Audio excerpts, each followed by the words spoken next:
as adult action figure collectors, we have no shortage of feedback for toy companies, and let's face it, a list of charges against them. Everything from their being lazy and not treating our properties that we love correctly, to their just being money hungry and only looking out for a profit, never thinking about their fans. Well, this is the time to talk about that and to talk about the difference between the emotional connection we have and, well, obviously the business connection that toy companies have. And it's going to become the crux of the argument, because a lot of the things that we throw back at toy companies are directly because we're so emotionally involved in this product. We love it. It takes up space both physically and emotionally in our lives. It gives us a sense of accomplishment, and this doesn't go unnoticed. Toy companies obviously know we are extremely passionate, which is why you see things at conventions and online offered to adult collectors. Obviously, the more emotionally vested you are in a brand, any business 101 book will tell you this, it's going to be good for business. And that's why you see toy companies embracing fan events and giving fans the ability to take part in the toy making process. Well, despite all of this, there's still a list of what I would call the high crimes and misdemeanors of toy companies, and we tend to throw these, charges, for lack of a better word, at them all the time. So I want to address this straight on, and I want to give responses as if, let's say hypothetically, I was that toy company, that big giant company, and I don't want to name anyone specific because I'm trying to do this for the whole, holistically. So here I am, from my experience, I'm going to give you some responses. All right, let's talk about tooling. So the first one that we throw at toy companies is that they cheap out and don't spend tooling on characters that, shall we say, deserve it. And I like to use this wave here, this X-Men Marvel Legends wave, because it's perfect. You've got 6 figures with very little tooling, a Build-A-Figure with little tooling, and then a fully tooled, 100% tooled Mrs. McCoy's bouncing baby blue boy. Beast, that guy on the left. All right, fully tooled. Obviously get some reuse eventually, but you still have to justify the fact that he's expensive. So how does this work? Well, I've mentioned before, and I'll do it super, super brief. This is a tool for an injection plastic mold machine. Plastic is injected into it, and a plastic item comes out, like a toy. They're very expensive to make because they have to withstand a huge amount of use and, hot plastic being injected into it over and over and over again. So a fully tooled figure that needs an entire mold to themselves, they don't use any existing parts, costs a lot. It can be as much as a luxury car. And that's why tooling has to be viewed holistically. So let's say, for sake of argument, you have a $100 budget for tooling. And, we're going to bring numbers to a manageable rate to understand this. All right, so $100 can go to paying for tooling. Well, Beast here is a fully tooled figure. Again, meaning he doesn't reuse any existing parts. Everything from his foot to his head has to be originally sculpted and molded and expensively tooled. Sculpting is much, much cheaper. All right, so that's going to be $50. So out of your $100 budget, you've now spent $50 on a fully tooled figure. All right, well, you want to do more figures in your wave because you need an assortment. You can't just ship a solid case pack to retail. So you look at who you can do that's partially tooled. So, for example, Gambit here is only a few new parts. And that's only going to cost you $10. So you had $100, you spent $50 of it on one figure, and now because Gambit uses a lot of parts from previously released figures, like the coat. I can't speak. The coat from Spider-Man Noir here. All right, so yes, existing parts means tooling is less, so you can now get more figures for less money if you can reuse more parts. So here we have 6 figures in the middle that all use, let's say, $10. One figure that costs $50. Oh, you're already over your budget, and you still have a Build-A-Figure to do. So what we're looking at is the released wave. We don't know what it may have looked like during, say, cost reductions. So this is a perfect example. So the Build-A-Figure here, Caliban, also a reuse tool figure. He uses parts from previously released figures, so you don't have to tool everything, so he's less expensive. He could also call it a $10 figure. And obviously, we're using numbers as metaphors here. All right, so let's say the Build-A-Figure was Blob. I know there has been a Blob Build-A-Figure, this is it, but the point is he's a fully tooled Build-A-Figure, meaning none of the parts used to make him have been made before. When he came out, if you will. I mean, you could be saying, no, they could reissue Blob. That's not what I'm talking about. I'm saying, let's just pretend they're making Blob, all right? We're trying to illustrate something here.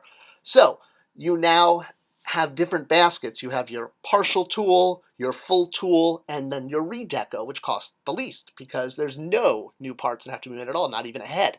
And that is how you build a wave holistically, because you have an assigned tooling budget. Let's say it was that $100 in the beginning, and you have to spread this out. So for $10 you can buy a head and a cape, and for $50 you can get a full figure. All of that comes together to create your wave, and that's why you often see creative solutions like taking an existing figure and simply repainting it to be a different character, because there's no tooling. This is a straight repaint, so it costs the least from your tooling budget. And your tooling budget, of course, is something that is assigned to you. You don't just have an unlimited amount of resources. So a really good example is this Star Wars concept Obi-Wan Kenobi versus concept Darth Vader that was recently previewed for fans at a Star Wars convention.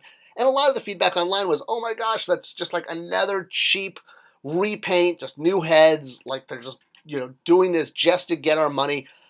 I'm paraphrasing here, but the whole point is you have to find creative uses of existing tools and refresh them in creative ways like this to help pay for a line holistically. You don't just have an unlimited amount of tooling to constantly make new things. So you have to get your existing tooling to work for you in order to meet the different financial obligations you have to your company. You may have to have X amount of sales. You may have to have X amount of growth. You have to produce that for your company. That's your job. So you have to creatively use the tools that you have. All right, the other big one that we throw at toy companies is distribution. We tell toy companies it's a high crime and misdemeanor to not distribute everything worldwide and in North America blanketed, so everyone, every store, every city at their local store gets product. Unfortunately, this is actually kind of pointing the finger in the wrong direction. Toy companies, for the most part, have very little control over distribution. Yes, there is some product that they bring in themselves to different territories, the US, etc., but for the most part, the product goes to retailers who then ship it out from their regional distribution centers. So your questions about why a certain store doesn't have product, that's up to the retailer. If it was up to the toy company, of course they would love to put product on every shelf of every store on every corner. So unfortunately, there's almost nothing a toy company can do beyond work with their sales team to encourage the retailer sales team to get more product out there.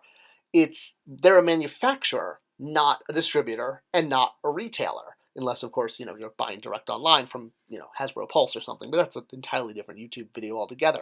So there's a lot of different ways that a company, and this is any consumer good company, gets product from their factories to, well, I guess you could say the end user.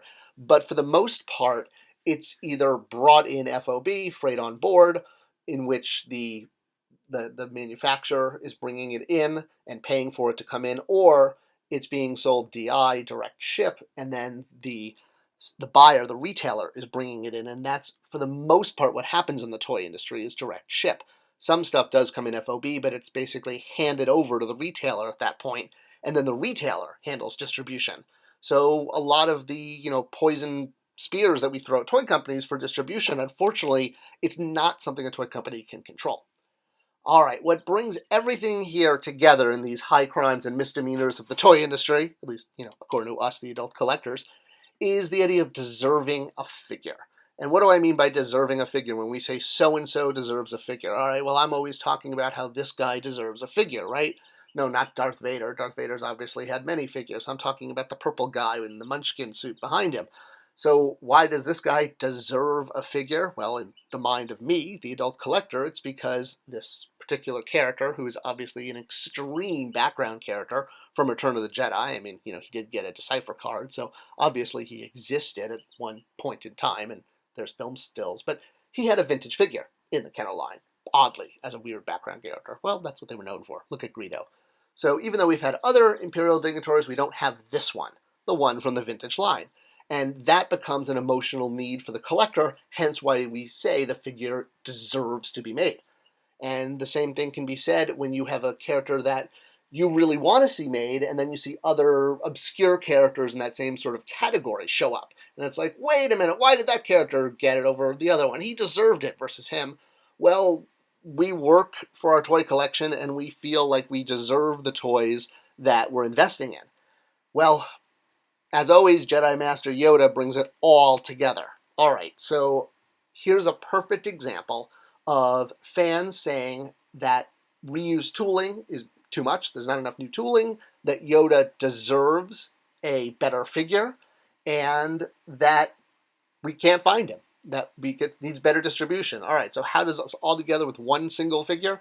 Well, this Yoda from the Vintage series, which is shipping now, we're in spring 2022, it's a re-release of the 3 3/4 Black series. Actually, not even this one. It's the re-release of this previous Black series figure, 3 3/4 of Dagobah Yoda, that had an upgraded paint job, re-released at Target, and now back finally on a vintage card, which is what people have been waiting for, since we all like to recreate our childhood in a perfected way. That's a YouTube video for another time. All right, so what's the issue? The issue is this figure is older, and the articulation is not up to par, and fans have been asking for better articulation and better scale with Yoda. Why are we just getting a previous version re-released again? And, well, the answer is tooling. If you allocated tooling to giving Yoda new arms or new legs, etc., well, that's taking away tooling from another figure. And Yoda is extremely popular. So putting out a previous version of Yoda, and one that today's kids who weren't around 10 years ago when he first came out, they may not have been born yet, so now they have access to him. That tooling for Yoda, instead, you could do an extra head like this Bespin Guards in the middle. One of them is a full body, but one is just a head. It's because at the end of the day, the number one customer for all this product is kids. And while kids don't need more tooling for Yoda, they do for another Bespin Guard. They're not going to buy the same guard twice, but they might buy him if he has another head. So it all comes back to collectors being emotionally connected to this product and saying, well, we want this because we love Yoda. Yoda deserves, as a great character, to have a better toy. And yes, I don't disagree with that. But when you're looking at this from brain connected to money, and meaning a tooling budget that is set by sales and expectations financially, well, you can't just throw money at tooling. There's not an unlimited pot. It's all tied to the eventual financial targets that are set for different brands, and you have to find creative ways of using that tooling and getting out product that may not use tooling. All right, well, I hope this video clarified some common high crimes and misdemeanors and what the rationale is behind those. Are there ones that I missed? Let me know. I can always do a sequel follow-up video. I love topic suggestions. Leave them in the comments below. I'm always trying to check in. Thanks so much, and I'll see you next time.